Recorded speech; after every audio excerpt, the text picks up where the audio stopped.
Good afternoon, everybody. My name is Gabe DeSanto, president of OHSCA. I'm glad you are able to join us for another episode of OHSCA Interviews. Today, we are glad to have a nominee for the CPC candidacy from Brampton West joining us today. Welcome to OHSCA Interviews, Mr. Jermaine Chambers.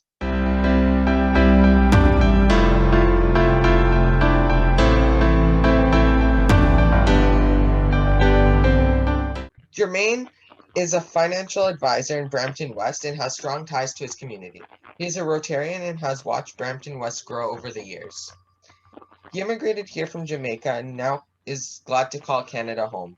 He is running to be the Conservative Party of Canada candidate for the next federal election and is running a strong campaign. Welcome, Jermaine, to the show. Thank you for your time. Thank you so much, Gabe, for having me. Okay, good evening to all your viewers, all your listeners, all your members of the Ontario High School Conservative Association. Very pleased with the work that you're doing, and it's very good to be with you on your show today. We're glad to have you. We are watching your campaign and we're seeing you outreach and meet a lot of people and seeing your campaign grow. And we're really looking forward to seeing how your campaign goes and see if you get the nomination for Brampton West. We're hoping that you do. You seem to be a very strong candidate. You're very in touch with your community, and we're glad to have you on the show. So we're going to start off with a question and answer session. These questions are all questions from our members, our high school members. So question one is, how do you feel about the bias in the Canadian mainstream media, and do you think it will impact the way the next generation of voters thinks and votes? And this one is from the OHSCA team. Okay. You know what? The truth about this is there is a lot of left-leaning media out there who will really try to control the narrative as we go on, and we really want to dictate how people should think and how people should act. But I think that is, all Canadians have certain fundamental rights. We have our fundamental freedoms. And I say sometimes, we have to look beyond just the headlines, look beyond just what the media is saying to what are our values and how does a particular issue align with our values. And, and that will help us as to how to guide the conversation. So we can't just go with every wind. We can't just go with everything that is happening with our media. We have to know what our values are, and we have to stick to those core values, irrespective sometimes of whether they are the popular opinion or not. Our core values should really guide our actions. It's a really good thing to think about because in our mainstream media, we see a lot of left-leaning bias. Most of our media in Canada is left-based, and obviously the media bailout package from Justin Trudeau a couple years back obviously helps with that. And we need to really think of our freedoms and what we have access to, and we really need to examine what we do have access to and treasure those media that aren't necessarily biased, and we need to look at all the sources that we have. So we're in an interesting time, Gabe. Particularly for young people. We have a lot of people who jump on different, even social media platforms, and we follow what the popular crowd is saying. But again, I say it comes really back down to help us identify, what are those values that are important to us. So and that will kind of help us kind of put through a lot of what we're seeing. So, the media reports, even again, as conservatives, we also have to be a bit more involved in the media space. We have to be a bit more willing and be open to share our values, share our beliefs on a wide variety of subjects. Whether it be right now, the coronavirus is upon us, and we see the coronavirus kind of taking over the world, so to speak. We hear Justin Trudeau and the Liberals talk about that they have purchased the most vaccine per capita than any other country in the world. But the question is, where are the vaccines, and why is it that we are not getting the vaccines? Why is it that other countries have received millions of doses. And talking about England and Israel and other countries have received Exactly. millions compared to our 290,000 Pfizer doses.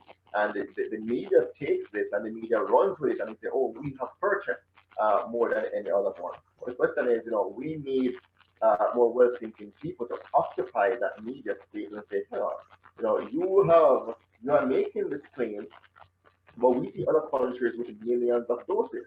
We only got 290,000 doses in the first round.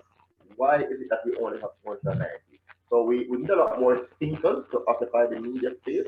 We need a lot more people to ask objective questions and to hold those who are elected accountable. Exactly. That was really well said. And again, the way that our media favors this government is just uncanny. I mean, it's crazy how we have so much, how no matter what Justin Trudeau does, the media is able to make it seem better. Like you look at a lot of the main news and Justin Trudeau's the best thing since sliced bread, right? And he's the best prime minister. But obviously we know that's not true and it's time for us to get more involved. And I think it will impact the next gen of voters if they don't broaden their horizons. And it's not their fault that they are being exposed to one side of the media, and it's time to see both sides. Yeah. So our next question is actually from Jerry in Brampton, not too far from you. I'm in Brampton. And his question is, do you think there's uncertainty in the Brampton West riding following the travel controversy of the current Liberal MP? Well, I'll be honest with you, and thank you so very much, Jared, for that very important question.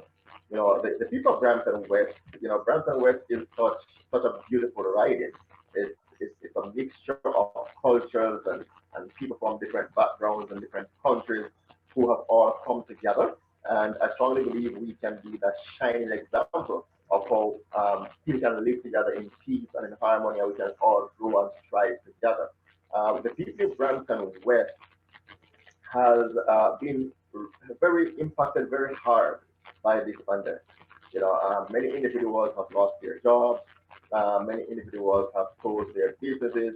So they are really struggling to see, how do we get through this pandemic? And in a time like this, they have been really looking for leadership.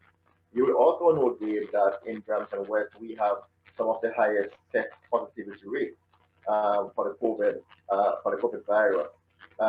Brampton has been in a lockdown for most of the pandemic. So even when other areas in southern Ontario and northern Ontario have been open, Brampton was still a part of a lockdown. So we have been affected very hard by this. Many people have lost loved ones.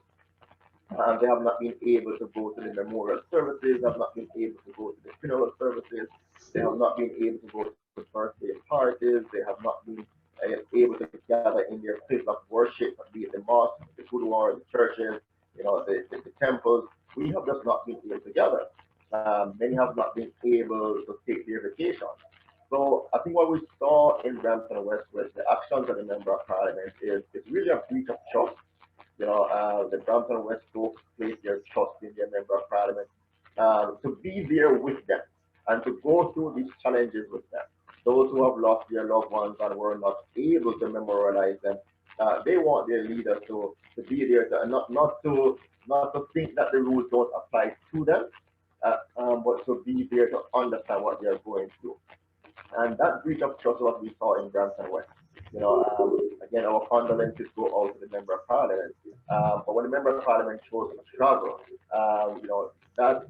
other members of Brampton who were not able to be there with their loved ones in their time of grief felt that the rules did not also apply to them as applied to their elected representatives. And that's what we need in politics. We need to bring back that level of integrity in our politics, where people will see our actions, not just what we say to them, that's what we talk, but they will see our actions and they can hold those actions as being credible. And that's one of the things I want to bring back to Brampton West is for the residents to understand that they can trust me, and I will not be the member of Parliament who will say one thing while doing the other, but they can trust me to be there with them, to represent them, and not to act in a way different from what they are going through. Exactly. And it's really good that candidates like yourself who are so in touch with the riding, who really are part of the community and understand the community, are running, because we can turn in the next federal election, which could be soon, it could be in a while. It's coming. It's definitely coming. And we need more candidates like yourself who really care about the community. Not that the member for parliament right now doesn't care for their community, but they are going against their own rules. And I think we can really have a really next wave of having the CPC take over and have a lot of great MPs as yourself. And I think that Brampton West can turn blue again if you get the nomination and run there. And you can trust you, I'm sure they can trust you to do what you say. I mean, Just not to add to that, Dave, sorry, just to add to that, as I said, Brampton and Brampton West have had such a high number in terms of, the COVID virus and the lockdowns that we have had to endure. But simple things like rapid testing could have gone a far way to help the residents of Brampton West. We did not get that. Our MP did not push to have those things. Things like isolation centers where you could put up somebody in a hotel, so that they don't come back home with the virus and infect their families. When we have people in Brampton West who are in the transportation industry, they are in the critical services, right? So when they get infected, they have nowhere to go. And it was not until about 2 weeks ago that it was the provincial government that made money available for us to have that isolation center in Brampton. So I cannot tell you the level of weak representation that we have been having from our member of parliament. And if we had better and stronger representation, we could have helped a lot more people much earlier in Brampton, for sure. That's great to hear. And I really think that as the next election comes, we'll be able to see the impacts of this virus and how it's impacting your community, and how the people in your community vote to see that they can really put trust in their representatives again. And that kind of bleeds into the next question, actually. This question is from Mackenzie, and they ask, what do you think of the COVID-19 lockdowns that are impacting us, and how can we recover from them and recover from the impact it has on our society, whether it's economically or just how do you think that Brampton West and many other communities can recover from the impact that these lockdowns are bringing? Thank you, Mackenzie. That's a great question as well. This virus is a particular serious one. This virus has impacted a lot of people, and we don't want to discount the impact of this virus. The fact of the matter is, though, our management of the virus could have been a little different. One, it is that the Trudeau government was extremely slow in dealing with the impact of the virus. The virus started out of Wuhan, China, as we already know. The government moved very quickly in restricting flights out of that region, where we could have cut back on the amount of people who are coming into Canada with potential exposure. The government was not prepared. We did not have the relevant PPE equipment that we needed to make sure our healthcare workers, our nurses, our doctors, our PSWs, our frontline workers were properly protected. So we did not have those things in place. And therefore, that's one of the things that the government fell down on, that led to the virus spreading so much here within Canada. Had we had a much earlier response, a much better response, then we would not have needed some of the level of the lockdown that we're seeing. And I'm rather interested in, I was reading something just over the weekend from another prime minister, a prime minister from the land of my birth, the Jamaican prime minister. And I was reading a magazine, and he was quoted in a magazine, just paraphrasing briefly. And he was talking to the churches there, and he said to them that that the government did not lock down the churches. The government did not give orders to the churches. And he was commending the church leaders for their response and being responsible in how they chose to respond to the pandemic. You look at how our response has been in Canada, for example, here in Ontario, Yes. where our orders have been dictatorial even to our churches, our religious institutions. We're telling them how much people can gather. We're telling them, when to gather, how much to be is there.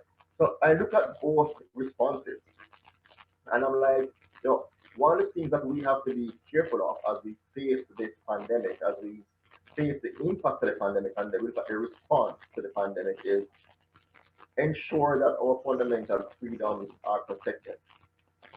When government takes your rights again, it is one of the hardest things for you to get them back.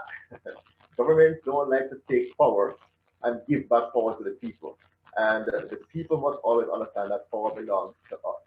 So this pandemic and the way we chose to manage it with the kind of lockdowns that we're seeing has impacted small businesses.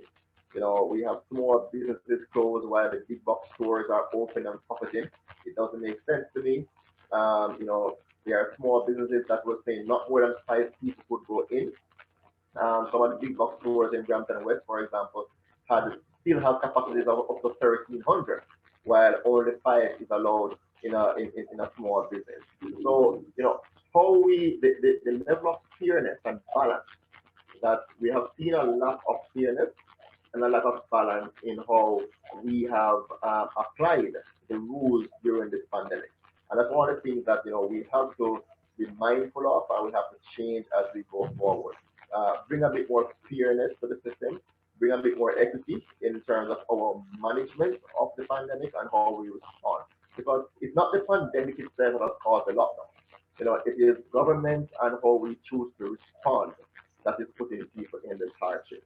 I look forward, being elected as a conservative MP to really help Bramptonians, those in Brampton West and the rest of Canada to reopen our economy safely, to make sure that we are being fair in how we apply the rules.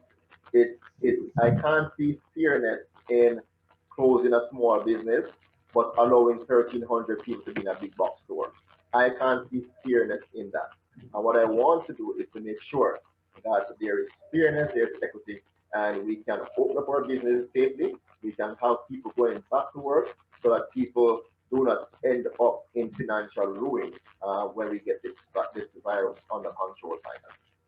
That's a great response, and I think that really we can look forward to reopening and seeing how and we can recover from this. And I think that as we start to reopen, we'll be able to examine how we bring back our economy.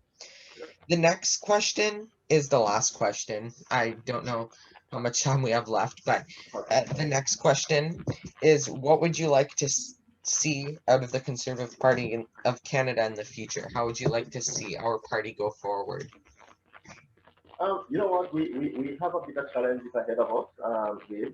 I think the first order of business for the Conservative Party, should we get into an early election, is really to get this virus under control. The health and wellness of all Canadians remain important.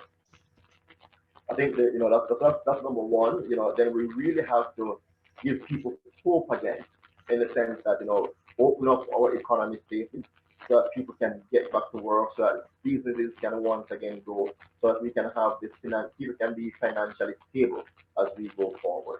The Conservative Party have always been about empowering people, creating the atmosphere for people to take personal responsibility and to grow. And that's one of the things I want to see the party do again, when we get back into government, it will create the environment where individuals who want to achieve can have equal opportunity to go out there and to achieve. I want to see us helping the most vulnerable. I want to ensure that there is equity in all of our systems, in our justice systems, in our education system. I want to make sure that we have fairness and equity in all of our systems.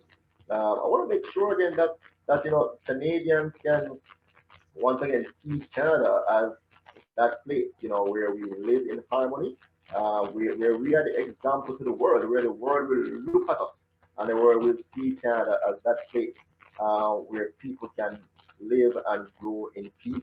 On the world stage, I want us to return to Canada being peacekeepers around the world. Where we are influencing people to live in harmony around the world, where our values of freedom, our values of fairness is emulated by countries around the world. So I really want to see us come together and take good leadership in Canada as well as take leadership on the world stage.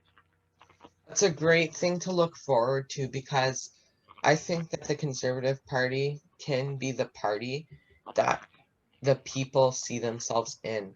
And I think that it's important to think of how, going into the next election, the Conservative Party will be the party that people will see themselves in and see their government being run.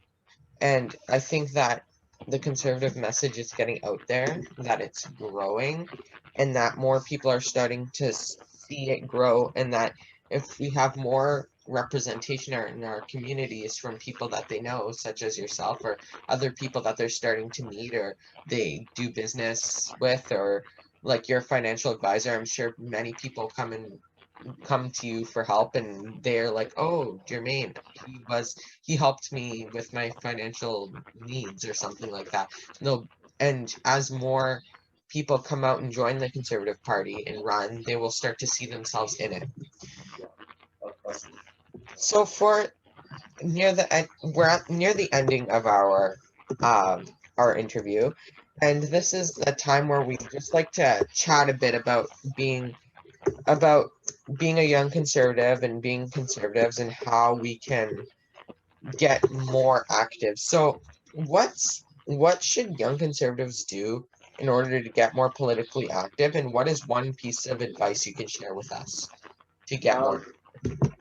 Start early. I first got involved in politics, and again, I commend the Ontario High School Conservative Association. I first got involved in politics when I was in high school. That's how I got involved. There was like somebody who was running to be a member of parliament, and he came to my high school and just really engaged us. I found that to be rather significant because we were not at the voting age. But here was somebody who was running to be a member of parliament, who took the time out to come into my high school to sit down and to talk with us. As young people, you have your views on the important issues of the day. Don't be afraid to share your views. Share your views. Engage those who are in politics in your part of where you live in your local area. Share your views on different things. You know, it could be as something as you want to see a particular park in your area. There's a particular development you would like to see in your area. Share your views on those things. That's where we start. Start sharing your views. Be active and involved in your school. That's the training ground as well. So whether it be a debating society club or a scout club or whatever you have in your school, get involved. It's a training ground. Don't take those clubs for granted because they help to train you for bigger things to come in the community. Also get involved in your wider community. There are various opportunities for service in your community as young people. Get involved with those opportunities for service. You know, um, you know, hold true to your values. We have a number of things that are important to us in Canada, our freedom. Hold true to all your values. Align yourself with political parties that speak to your values. Not just because they might sound popular or a celebrity may be following them or a prime minister might wear nice socks, things that you should follow them, right? But get involved with political parties that share your values. And I am of the firm belief that as young people look for a party that shares their values, that they can see themselves in, that they will be joined to the Conservative Party. A party that's open, a party that's welcoming, a party that's all about building up Canada and empowering people and making people's lives better. A party that will deliver substance and not just a lot of talk. I find that the Liberals, they say a lot of things, but they deliver very little. And I encourage people to take a stronger look at the Conservative Party. Well, that's a great thing to think of because as young people, we are the future. I mean, it's a little cliche. I mean, but and it's a little cliche to say that this world is being left to us, but it's true. And we're the next generation of voters in a couple of years. As time goes on, we have a new large influx of voters that get involved. And it's really important to think of and get involved at an early age. And I mean, if you want to get involved, like you can get a membership if you want. The party memberships aren't that expensive. If you want to get involved with that, then that lets you join your EDA and you can help either choose the candidate or do volunteer work with your community and get more involved with your conservative community.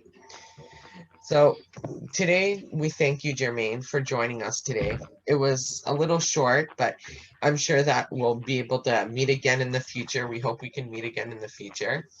We really thank you for joining us out of your busy schedule. We know that a campaign to run for the nomination isn't easy. It's not a couple hours. It takes a lot of time. And we really appreciate you being with us. We wish you well in your future endeavors, wherever they may take you. And we hope to see you again soon running for the Conservative Party of Canada in Brampton West and seeing you as an MP in Parliament, maybe. And we're looking forward to seeing you. So that is it. We hope you enjoyed today's interview. You can look forward to more videos coming soon. Make sure to follow our Twitter and Instagram accounts at Ontario HS Cons for info about our next interview and for more great content. Make sure to look at our website, sites.google.com/views/Ontario HS Conservatives to learn more about us, to see our calendar of project releases, and for more great content. Make sure to like this video, subscribe to our YouTube channel, and don't forget to click the notification bell so you never miss a video. We hope you all have a great day, and we hope to see you soon. Thanks, Jermaine. Thank you so much.